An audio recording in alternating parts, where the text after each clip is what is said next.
Сәлеметсіздер ме, менің қымбатты тыңдаушыларым, қал жағдайларыңыз қалай, көңіл күйлеріңіз жақсы ма? Біздің қабырғамыз тағы бір жаңа тың туындымен толықты. Құттықтап қойларыңызға болады.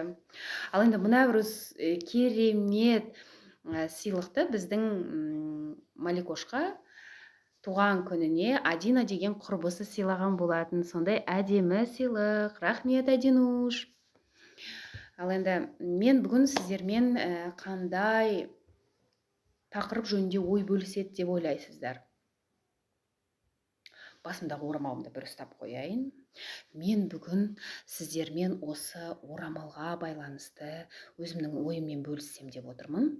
Жалпы әлем халықтарының бәрінде бар, орамал.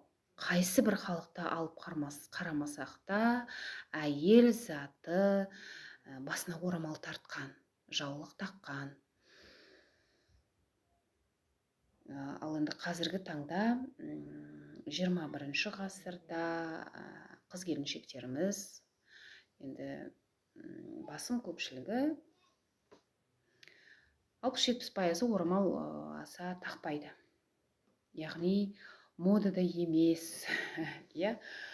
Ал енді қазіргі таңда мынау жаппай біздің қазақтың қыз келіншектері орамал тағып жүруіне көптеген пікірлер айтылып жатыр.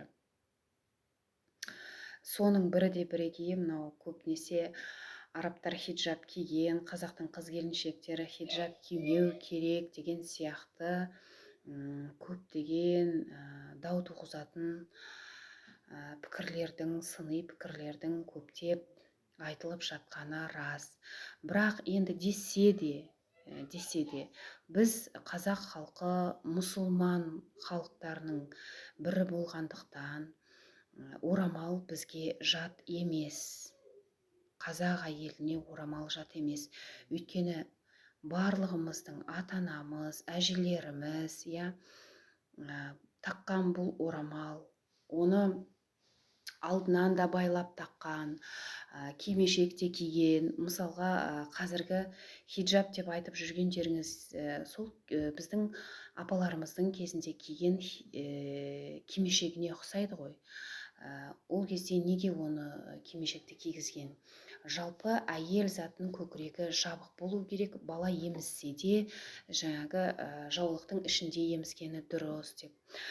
Қазір кейінгі кездері сол баяғыда біздің апа марқұм қайтпай тұрған кезде келіндерге айтып жататын, үй иесіне құлақ қағыс ретінде.